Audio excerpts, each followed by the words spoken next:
താങ്കളുടെ ഒരു സ്റ്റേറ്റ്മെൻറ്റ് റീസെൻ്റായിട്ട് ഞാൻ കാണുകയുണ്ടായി. അതിൽ പറഞ്ഞത് ഭക്ഷണം ഒരു പരിഹാരമാണ്, അല്ലെങ്കിൽ ആഹാരം ഒരു പരിഹാരമാണ് എന്ന് പറയുന്നുണ്ട്. ആഹാരം വിശപ്പിനുള്ളൊരു പരിഹാരം എന്നാണോ ഉദ്ദേശിച്ചത്, അതെ അതിന് വേറെ എന്തെങ്കിലും ഇൻ്റർമീനിങ്സോ മറ്റ് ലെയേഴ്സോ ഉണ്ടോ? പിന്നെ വിശപ്പ് എന്ന് പറയുന്നത് നമ്മളെ ബോഡിയുടെ ഒരു കോളാണ്. നമ്മളെ ബോഡിയുടെ അതൊരു നെസസിറ്റി ആണ്, ഒരു നീഡാണ്. എന്തിനാ? നമ്മളെ ബോഡിയെ ഹെൽത്തി ആയിട്ട് നിർത്താൻ. യെസ്, നമ്മളെ ബോഡിയെ ഹെൽത്തി ആയിട്ട് നിർത്തണമെങ്കിൽ നമ്മൾ എന്താ കഴിക്കേണ്ടേ? ഹെൽത്തി വൈറ്റമിൻ ബേസ് ചെയ്തിട്ട് നമ്മളെ ബോഡിക്ക് ബേസ് ചെയ്തിട്ടുള്ള കാര്യം. അങ്ങനെ കഴിച്ചാൽ താങ്കൾക്കൊരു അസുഖം വരുമോ? ഇല്ല. അപ്പോൾ അങ്ങനെ കഴിക്കാത്തപ്പോൾ താങ്കൾക്ക് പല അസുഖങ്ങളും വരും. അപ്പോൾ ആഹാരം താങ്കളുടെ എല്ലാ എയിൽമെൻറ്റ്സിനും ഒരു പരിഹാരമല്ലേ? യെസ്. താങ്കളുടെ വാട്ടർ കൺസംഷൻ, താങ്കൾക്ക് ഇപ്പോൾ യൂറിനറി പ്രശ്നങ്ങളുണ്ട്, ഇല്ലെങ്കിൽ താങ്കൾക്ക് വിയർപ്പിന് ബാഡ് സ്മെല്ലുണ്ട്, താങ്കളുടെ വാട്ടർ കൺസംഷൻ ഇപ്പോൾ കഴിക്കുന്നതിനെക്കാട്ടി ഒരു 25% കൂട്ടിയാൽ മതി. ഇതായാലും പറഞ്ഞു തരുമോ? ഇല്ല. ഞാനൊരു സിമ്പിൾ കാര്യം ചോദിക്കാം. ആയുർവേദം പ്രകൃതിയിൽ നിന്നാണ് എല്ലാം എടുത്ത് താങ്കൾക്ക് മരുന്നുണ്ടാക്കി തന്നു. എവിടെങ്കിലും കെമിക്കൽ യൂസ് ചെയ്തിരുന്നോ? ഇല്ല. ഇല്ല. കെമിക്കലിൻ്റെ പിറകെ പോയി എൻ്റെ മുത്തശ്ശി 99ാമത്തെ വയസ്സിലാണ് മരിച്ചത്. അപ്പോൾ മെഡിക്കൽ ടെക്നോളജി അഡ്വാൻസ്ഡ് ആയി എന്ന് ഇവർ അവകാശപ്പെടുന്നുണ്ടെങ്കിൽ ഞാൻ 150ാമത്തെ വയസ്സിലല്ലേ മരിക്കണ്ടേ? കറക്റ്റ്. അതല്ലേ മെഡിക്കൽ സയൻസിൻ്റെ ഇൻവെസ്റ്റ്മെൻറ്റ്. അതെ. അന്ന് കൊല്ലത്ത് തന്നെ 3 ഹോസ്പിറ്റലേ ഉള്ളൂ, ഇന്ന് 30 എണ്ണം ഉണ്ട്. എന്നിട്ടും 50 വയസ്സ് തൊട്ട് 70 വയസ്സിനകത്ത് എത്തിക്കാനായിട്ട് പറ്റുന്നുള്ളൂ. ആൾക്കാർ കടന്ന് ഇല്ല, ഒരു ബോളും 6 റൺസും എടുക്കേണ്ട അവസ്ഥയിലാണ്. കറക്റ്റ്. 6 അടിക്കാൻ പറ്റിയാൽ ഞാൻ ജയിച്ചു, ഇല്ലെങ്കിൽ ഔട്ട്. എന്ത് ടെക്നോളജി അഡ്വാൻസ് ആയത്?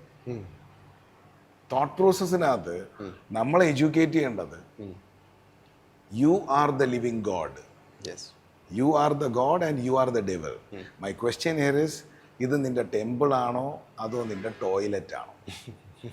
ടെമ്പിൾ ആണെങ്കിൽ അകത്തേക്ക് പോകുന്നതും പുറത്തേക്ക് വരുന്നതും ടെമ്പിൾ നോട്ടിലായിരിക്കണം. Yes, right. അല്ലെങ്കിലോ? അല്ലേ? കറക്റ്റ് അല്ലേ? സിമ്പിൾ അല്ലേ? സിമ്പിൾ. അതുകൊണ്ട് ടെമ്പിൾ ഓഫ് ഫുഡീസ് എന്ന് പറയാനും ഒരു കാരണം. കാരണം ഷാവോലിൻ ടെമ്പിൾ എന്നൊക്കെ പറയുന്ന കണക്ക് എനിക്കിവിടെ വരുന്നവരെല്ലാം അതിഥി ദേവോ ഭവ എന്ന് വിശ്വസിക്കുന്നത്. അപ്പം പലരും ചോദിച്ചു പൈസ തരണ്ടേന്ന് ചോദിച്ചു. ഞാൻ പറഞ്ഞു ഞാനൊരു ഹൈന്ദവ സംസ്കാരത്തിലുള്ള വ്യക്തിത്വമാണ്. എൻ്റെ വ്യക്തിത്വം, എൻ്റെ ഭഗവാന്മാരെല്ലാം ഇനോർമസ്ലി റിച്ചാണ്. അപ്പോൾ നിങ്ങളിൽ ഞാൻ ഭഗവാനെ കാണുമ്പോൾ നിങ്ങൾ എങ്ങനെ ആയിരിക്കണം എന്ന് നിങ്ങൾ തീരുമാനിച്ചാൽ പോരെ. ബാക്കിയുള്ള സംസ്കാരത്തിനെ പറ്റി എനിക്കൊന്നും പറയാനില്ല. വിഷയം എന്ന് പറയുന്നത് ആൾക്കാർക്കെല്ലാം ഇന്ന് മാർക്കറ്റിംഗ് എന്ന് പറഞ്ഞാൽ നടക്കും. I M not doing anything such as marketing. എൻ്റെ ഒരു പരസ്യവും നിങ്ങളെങ്ങും കാണില്ല, എൻ്റെ കുക്കറി ഷോസ് നിങ്ങൾ കാണില്ല, വളരെ അപൂർവമായിരിക്കും. Because I M not marketing, I am branding. In next 2 years, I am the brand for the Keralian culinary, and I work towards it. Okay. I am branding. നമ്മൾ മാർക്കറ്റ് ചെയ്യാന്ന് പറഞ്ഞാൽ നമുക്ക് ഹൂന്ന് കാണിക്കുക, കുറേ ബടായി പറയുക, ആൾക്കാരെ നെഗറ്റീവ് പറയുക, പോസിറ്റീവ് പറയുക, കുറേ കോപ്രാണ്ടിത്തരങ്ങൾ കാണിക്കുക. നിങ്ങളെ മക്കൾക്കാണെങ്കിലും നിങ്ങളെ സഹോദരിമാരാണെങ്കിലും നിങ്ങളുടെ സുഹൃത്തുക്കൾക്കാണെങ്കിലും ഞാനൊരു റെഫറൻസ് ആയിരിക്കണം. In a way that they will take me as a guide for prosperity. അപ്പോൾ അത് ബേസ് ചെയ്താണ് വർക്ക് ചെയ്യുന്നത്. ഇന്നത്തെ ആൾക്കാർക്ക് എല്ലാം മനസ്സിലാക്കുന്ന ഒരു കാര്യം, there is a big difference between marketing and branding. Establish yourself. Be the brand. Mohanlal is a brand. Right. എവിടെ കൊണ്ട് ഒട്ടിച്ചു വെച്ചാലും കാശാണ്. Correct. So you are focusing on ഒരു സെൽഫ് ബ്രാൻഡിങ് എന്ന് പറയുന്നത്. It's not about self or anything. It's about that terminology. നമ്മൾ brand ചെയ്യണമെന്നുണ്ടെങ്കിൽ നമുക്ക് ക്വാളിറ്റീസ് ഉണ്ടാവണം. നമുക്ക് നമ്മുടേതായ ഒരു ക്വാളിറ്റി ഉണ്ടാവണം, നമ്മുടേതായ ഒരു ഡിസിപ്ലിൻ ഉണ്ടാവണം, നമ്മുടേതായ ഒരു ഫോക്കസ് ഉണ്ടാവണം, നമ്മുടേതായ ഒരു കൺസിസ്റ്റൻസി ഉണ്ടാവണം. ഇതെല്ലാമാണ് നമ്മളെ ബ്രാൻഡ് ചെയ്യുന്നത്. ഇപ്പം നമ്മളെ കൂടെ വരുന്ന പല വ്യക്തിത്വങ്ങളും അത് ഉണ്ടാവണമെന്നില്ല. നമ്മളിപ്പോൾ ഒരു 100 പേരെ ജോലിക്ക് എടുത്താൽ 99 ആൾക്കാർക്കും അത് ഉണ്ടാവണമെന്നില്ല. നമ്മളെ തെറ്റല്ല അത്. കാരണം your vision matters a lot. നമ്മൾക്കതുണ്ടോ, that makes you a leader.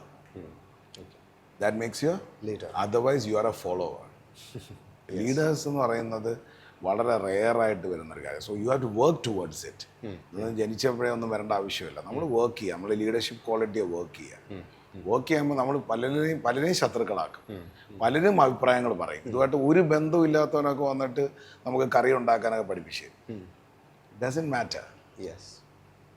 The person will come, the whole world will conspire to make it happen. അത് നടന്നിരിക്കും.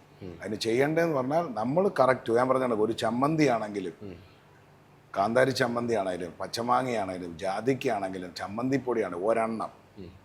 അതിന് റെഫറൻസ് തരാം. വെങ്കടാചലപതി, തിരുപ്പതി ലഡ്ഡു ഒന്നേ ഉള്ളു. അവിടെ 50 പായസത്തിനെ പറ്റി ആരും സംസാരിക്കുന്നില്ല. ഉണ്ടോ? ഇല്ല. കൊട്ടാരക്കര ഉണ്ണിയപ്പം ഒന്നേ ഉള്ളു.